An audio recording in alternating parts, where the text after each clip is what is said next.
I'm here with Eric Martsolf at the Days of Our Lives studio. How awesome is it to see you again? It is very good to see you. Yeah. You're actually one of the nicest media outlets around there. You know that? You know, I say that so people tell me their deepest, darkest secrets. Oh, so it's like a manipulation? Oh, yeah. Well, that's nothing I'm not used to. So what haven't you told us man. yet? I work with women who, it's their job that they manipulate.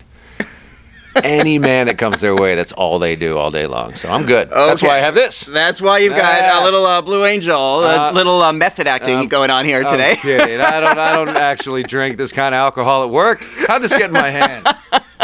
He waits for the set to drink it. So Brady, man. Brady's had a very, very, very interesting summer. He has. My gosh, what hasn't he done this summer? He got drunk. Who hasn't he done this summer? He beat EJ to a bloody pulp. Did you enjoy that? You be know, honest, it's okay. I loved the performance, but this is Isabella's son. I just keep thinking, this is Isabella's son. I know. This is just very unlike Isabella's son.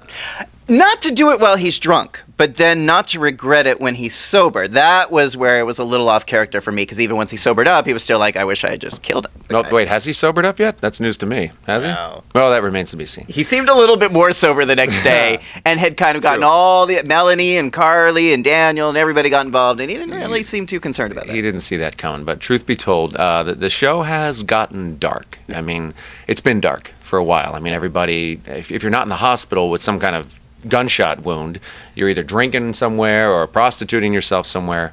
And this is very much like my life in New York, but anyways. That's a nice side note, actually. Yeah. It's much like mine as well. I have twin boys. Yes. But I'm kidding. It's full of light and sunshine.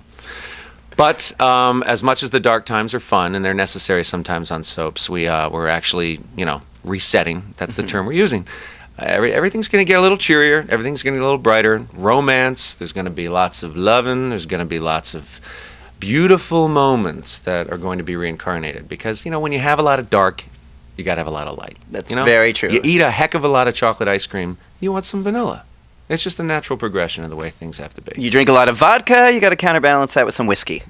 That's a better one than my ice cream analogy. Yeah. I'm going to use that one. Yeah, absolutely. Once you've had too much vodka, you need whiskey. Yeah, for sure. Yeah. So who is Brady going to be more in a romantic, cheerier state with this fall? Well, word on the street is he has a couple more issues with Nicole. And what do you know? A new girl comes to town in the form of Sarah Joy Brown, who I'm a big fan. She's great. She's really awesome. Had you seen her work on other shows? I have. I know her work very well, and I did a little dance in my room when I found out who was coming on for me. So she's a powerhouse. She's tough, and she has not come to this show lightly. Mm-hmm. She comes out in a big way, and Brady kind of digs her. He likes her power. He likes her strength. So there's an immediate attraction there. But it's going to get interesting. Wow. And Nicole does not like it. She does not like this at one bit. I'll bet. And Sarah Joy Brown is a very, very powerful actress who can hold her own in many, many scenes with strong performers. She doesn't really have a problem with that. That's not her issue. Yeah. Her biggest issue is me. She's gonna have to deal with me. Oh yeah. Now this week, there's a lot going on in September before the reboot, before the new days. There's a lot happening in September. Actually, this week we just saw the whole Kyriakis Demira feud kind of seem to come to an end, given a handshake in Maggie's hospital room. Really? You think a handshake is going to end this dynamic feud that's been around for Brady decades? promised Maggie. Did you see the look on my face in the hospital? Everyone else is like, I will not be the one to break the peace. I will not be the one to break the peace. I'm not going to break. And then Brady's like, yeah, me too, whatever. It's like, you guys are nuts, Stefano. So this is not over. Well, one thing I've learned about being in daytime for almost a decade, you never say never. Never say never. You don't use words like always, never, and there's no finality to anything. Just when you think you know what the hell's going on, you don't. A vase pops you in the head. A lot of people have been hitting Brady with vases this past year. What's up with that? Vivian and Taylor. It takes home accessories to knock Brady out, I guess. Yeah. So one thing that has confused me about the Demira Kyriakis thing, and maybe you can comment on this, but isn't Brady actually a Demira? According to... Yes, he is. Okay. I mean, he is. That is an element of the story that was brought out a couple years ago. Yeah. When John Black actually came to me and said, "Son, just to let you know, you got Demira blood in you." Right. So that is something that probably should be brought out more, because Team Demira and Team Kyriakis, as far as Brady's concerned, there's some gray area in there, because he is EJ's cousin. Right. He is Chad's cousin. Yeah. So And that's something the fans were very quick to point out. Yeah. They're on their stuff. You guys know your stuff, man. Well, we know our stuff. We watch the show. I know. Okay. And we appreciate that. Keep us in line. Yeah. If you have anything else to tell me about Brady, please let me know. Send an email at the following address. We love soaps. I don't know.